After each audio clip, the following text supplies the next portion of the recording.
বেহাল সাঁকো মেরামতে গ্রামবাসীরা। চন্দ্রকোনার ভগবানপুরে বেহাল সাঁকো, শিলাবতীর ওপর বেহাল সেতু। 1 বছর ধরে সেতু দিয়ে বিপজ্জনক পারাপার। বারবার সেতু সংস্কারের দাবি করছেন গ্রামবাসীরা, কিন্তু সেতু সংস্কার না হওয়ায় উদ্যোগ নিয়েছেন গ্রামবাসীরাই। আমাদের সঙ্গে রয়েছেন প্রতিনিধি সুকান্ত।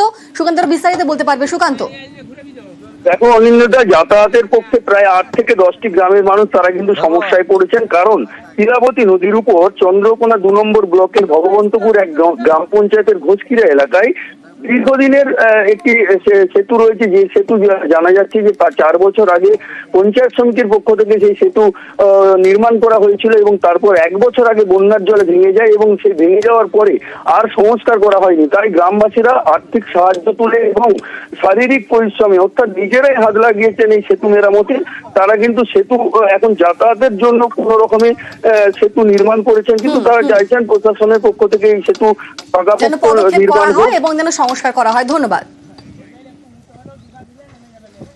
পোলট্রি ভেঙে যাওয়ার জন্যই 6 মাস যাবত আমরা পার হতে পারছিলাম না। প্রশাসন দিকে জানানো হয়েছিল, তারা কোনো এর ব্যবস্থা নেননি। এখন আমাদের তো আর পারাপার বন্ধ রাখলে চলছে না। হট করে একটা কোনো রোগ জ্বালা হয়ে গেলে আমরা যে পেরিয়ে যাব সে কোনো উপায় ছিল না, যার জন্যই চাঁদা করে আমাদেরকে পোলট্রি কোনো রকম মেরামত করতে হচ্ছে। মুমূর্ষু রোগী হোক বা হঠাৎ এমার্জেন্সি কোনো দরকার হোক, যে কোনো কিছুর জন্য আমাদের খুবই অসুবিধা হচ্ছিল, কারণ নদীতে নেমে বালি ঠেলে গাড়ি থেকে নেমে ওইভাবে পারাপার করে যেতে হচ্ছিল। মোটামুটি সাময়িক একটা স্বস্তি পাওয়া গেছে পোলটা বাগানোর ফলে, ছেলেমেয়েরা স্কুলেও যেতে পারছে। দুটো ব্রিজ আমাদের ওখানে খারাপ আছে, ঘোষকিরা এবং এর আগে চৈতন্যপুরের কাছে একটা ব্রিজ ভেঙে আছে। আমরা দুটোই ধরেছি কাজের জন্য, কিন্তু ফান্ড এসে যাবে সেটা তখন আমরা কাজটা করব। তবে অবশ্যই গ্রামের মানুষ, যে ওটা একটু সময় লাগছিল, তো গ্রামের মানুষ নিজ উদ্যোগে এটা করছে, এর জন্য তাদেরকে সাধুবাদ জানাই। ঝাড়গ্রামের দিকে নজর রাখবো। সেখানে পানীয় জলে মিশছে নালার জল, বোরিং পাম্পে ঢুকছে নালার জল। দূষিত জল খেয়ে বাড়ছে অসুখ। ঝাড়গ্রামের 12 নম্বর ওয়ার্ডের ঘটনা। আমাদের সঙ্গে রয়েছেন প্রতিনিধি রাজু। রাজু, এখানে কিভাবে জল ঢুকছে, কিভাবে সেখানে পানীয় জলে নালার জল মিশে যাচ্ছে? দেখো, প্রথমত বলে রাখি, এই যে 12 নম্বর ওয়ার্ডের দুষ্ট হাসপাতালের পাশের যে কলোনি, সেই কলোনিতে যে পানীয় জলের যে কল রয়েছে, সেই কলের পাশেই পৌরসভার তরফ থেকে যে বোরিংটি করা হয়েছে পানীয় জলের জন্য, সেই বোরিং এ এসে অনবরত নালার জল ঢুকছে, এমনটাই অভিযোগ করছেন স্থানীয় মানুষজন। কারণ তারা বারংবার পৌরসভাকে এবং স্থানীয় কাউন্সিলরকে তারা জানিয়েছিলেন যে স্থানের যে বাড়িগুলি রয়েছে এবং সেখান থেকে যে নিকাশি নালার ব্যবস্থা করা হয়েছে পৌরসভার তরফ থেকে, সেই নিকাশি নালার কোনো রকমের দিক দেওয়া হয়নি, যার ফলে কখনো এই নোংরা জল বাড়ির দুয়ারে, কখনো বাড়ির ভেতরে, এবং যে জায়গায় মানুষ পানীয় জল নেই সেই কলের উপর পর্যন্ত জল চলে আসে এবং পাশেই যে পানীয় জলের জন্য যে তাতেই সমস্যা বাড়ছে এবং সেই জল খেয়ে অসুস্থ হয়ে যাচ্ছেন স্থানীয় বাসিন্দারা। আপাতত ধন্যবাদ তোমাকে। আমরা জানিয়েছিলাম পৌরসভায়, তা আমাদের পৌরসভায় কোনো কিছু দেয়নি। হয় ড্রেনটা বন্ধ করে দেখ, নয় ড্রেনটা নিচে নিয়ে গিয়ে ফেলুক। আর আমাদের এই কলের জলটা যখন এই পাম্প চালানো হয়, তখন কলের জলটা আমরা খেতে পারি না। কলের জলটা ড্রেনের জল ঢুকে যায়, নোংরা জল। আমরা জলটা খেলে দুর্গন্ধ করে, শরীর খারাপ হয়। পৌরসভা কোনো ব্যবস্থা নেয়নি? না, পৌরসভা কোনো ব্যবস্থা নেয়নি। কতবার জানিয়েছেন? 3-4 বার গেছি, 3-4 বার জানিয়েছি, দরখাস্ত জমা দিয়েছি। বলেছে দেখছি আমরা, আপনারা যাও, আমরা দেখছি। না, ওটা তাহলে আমরা দেখছি কালকে কিভাবে ওটা সমাধান করা যায়। যদি হয়ে থাকে তাহলে সমাধান কিভাবে করা যায় আমরা নিশ্চয়ই ব্যবস্থা করব।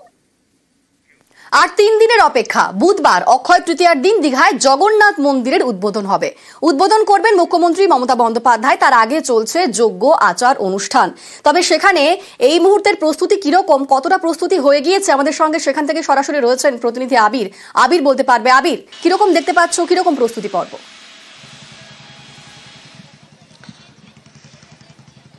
দেখো, দীঘার যে জগন্নাথ মন্দির, সেটা কলিঙ্গ স্থাপত্যের অন্যতম নিদর্শন হতে চলেছে সাম্প্রতিক সময়ে দাঁড়িয়ে। এবং যে বিশালাকার যেই মন্দির, সেই মন্দির তৈরি করা হয়েছে যে সম্পরা ঘরানাকে সামনে রেখে। এবং এই মন্দিরে প্রবেশ পথের জন্য মোট 4টি দ্বার বা দরজা থাকছে। একদিকে হচ্ছে পূর্বে রয়েছে সিংহদ্বার, পশ্চিমে হচ্ছে ব্যাঘ্রদ্বার, উত্তরে হচ্ছে হস্তিদ্বার এবং দক্ষিণে হচ্ছে অশ্বদ্বার। এবং এই যে মন্দির, সেই মন্দিরের ক্ষেত্রে প্রথমেই ঢুকলে যেটি পড়বে হচ্ছে 34 ফুট লম্বা একটি অরুণা মূর্তি তৈরি করা হয়েছে। এবং তারপরেই হচ্ছে যে মূল মন্দিরের যে প্রবেশপথের যে জায়গা সেটি শুরুই হবে হচ্ছে যে ভোগের যে গৃহ সেটিকে ধীরে, তারপরেই হচ্ছে যে নাট মন্দির, তারপরেই হচ্ছে জগমোহন এবং তারপরেই হচ্ছে যে মন্দিরের যে গর্ভগৃহ সেই গর্ভগৃহ। একদিকে মন্দিরের ভেতরে সেখানে যেমন নানা উপাচার মেনে যে পুজোর যে আয়োজন সেই আয়োজন হচ্ছেই, এবং তুমি জানো যে প্রত্যেক দিনই সেই আয়োজনের বিভিন্ন ধরনের যে প্রস্তুতি তা প্রশাসনের তরফ থেকে উল্লেখিত করা হয়েছে।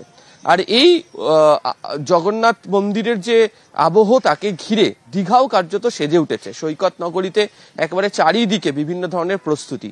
আমি যেখানে দাঁড়িয়ে রয়েছি মন্দিরের সামনের যে রাস্তা, এখানে সুদীর্ঘ সৈকতের পাড়ের যে রাস্তা, সেখানে চন্দননগরের আলো, বিশালাকার তোরণ ব্যবহার করা হচ্ছে, বিভিন্ন ধরনের কাট আউট রাখা হচ্ছে জগন্নাথ এই মন্দিরকে কেন্দ্র করে।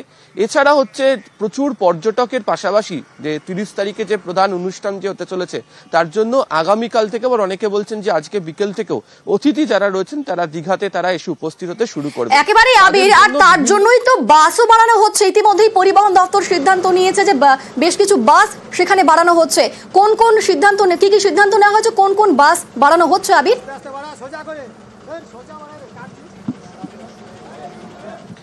প্রথমত হচ্ছে যে যারা দীঘাতে আসবেন তাদের জন্য বাস এবং ট্রেনের বিশেষ বন্দোবস্ত থাকছে। দক্ষিণ পূর্ব রেলের তরফ থেকে আগামী 4 মে পর্যন্ত একাধিক স্পেশাল ট্রেন চালানো হবে। তুমি জানো যে প্রত্যেক দিন যে ট্রেনগুলি চলাচল করে সেই ট্রেনগুলো বাদ দিয়েও স্পেশাল ট্রেনগুলিকে দেওয়া হয়েছে, এবং তারা বলছেন যে দিনের বিভিন্ন সময় দক্ষিণ পূর্ব রেলের তরফ থেকে এটি চলবে। এছাড়া হচ্ছে যে এসবিএসটিসির যে পরিষেবা বাসের পাওয়া যায়, সাধারণত দীঘা ডিপো থেকে 80 থেকে 90টি বাস চলে, সেই সংখ্যাটা বৃদ্ধি করে 120 করা হচ্ছে।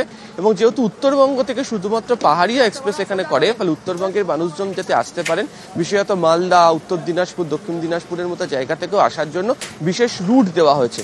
এবং ইতিমধ্যে বহরমপুর এবং তারাপীঠের মতো যে নতুন রুট, এই মন্দির উপলক্ষকে উদ্বোধন উপলক্ষকে সংযোগ করে নতুন রুটও দিয়ে দেওয়া হয়েছে।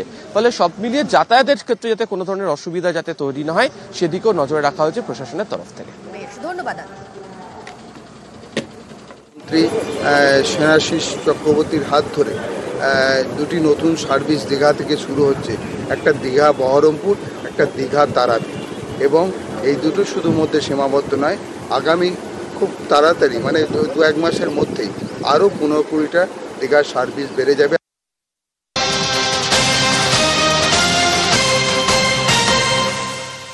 আর এবার যে ছবি আপনাদের দেখাচ্ছি, মুম্বাই ইডি দফতরে বিধ্বংসী আগুন, ঘটনাস্থলে দমকলের 12টি ইঞ্জিন। গভীর রাতে ইডির দফতরে আগুন লাগে, দ্রুত সেই আগুন ছড়িয়ে পড়ে তদন্তকারী সংস্থার দফতরেই আগুন লেগেছে, বহু গুরুত্বপূর্ণ নথি নষ্টের আশঙ্কা।